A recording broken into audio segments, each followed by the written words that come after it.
Australia is a beautiful country with so much to offer.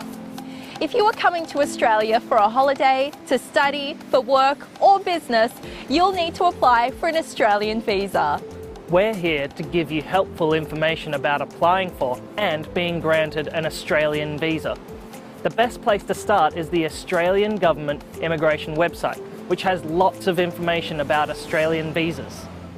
It's a good idea to find out as much as you can about a visa before you apply. If you're not sure which visa to apply for, the Find a Visa tool on our website can help. Some visas are free, but most require you to pay a charge with your application. This is not usually refunded, even if your application is unsuccessful.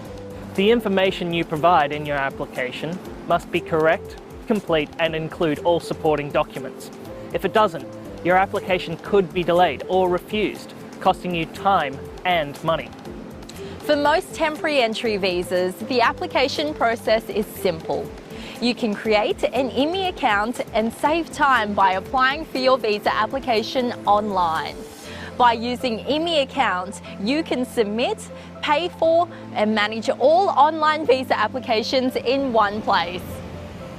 If you need help lodging a visa application, or if your circumstances are complex, you may want to use a migration agent or a lawyer who is registered as a migration agent to help you.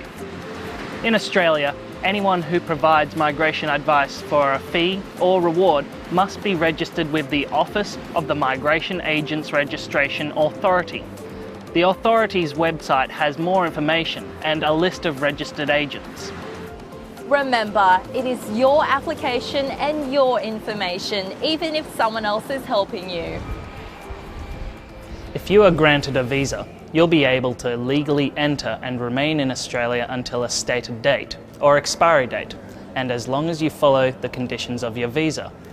For example, you may not be allowed to work or can only work for a limited number of hours per week. A visa may only allow you to leave and re-enter Australia a certain number of times, or it may only allow you to enter Australia once. It is very important you understand what a visa will allow you to do.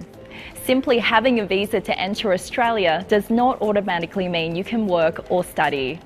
And make sure you apply for the visa that matches what you want to do while you are in Australia.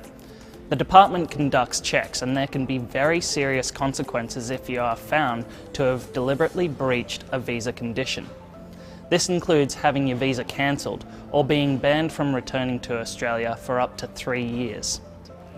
If you are granted a visa, it will be your responsibility to know your visa's conditions and expiry date. This information is clearly provided in visa grant letters or notifications. And did you know the department also stores information about granted visas electronically?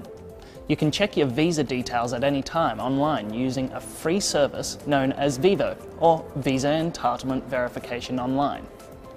Using Vivo, you can check your immigration status and whether you can work or study while you are in Australia. Also, with your permission, Australian employers or other organisations can check your visa details on Vivo. Remember, you will need to depart Australia by your visa's expiry date, unless you make other arrangements with the Immigration Department beforehand. If something happens which affects your immigration status while you're in Australia, you need to speak with an immigration officer as soon as you can. This might be if you need to stay longer than your visa allows you, or if you want to apply for a different visa. If you realise your visa has expired, you need to contact the department immediately. There are immigration officers in each state and territory who can help answer your questions and explain your immigration options. For more information, visit the department's website at imi.gov.au. Enjoy your travels in Australia.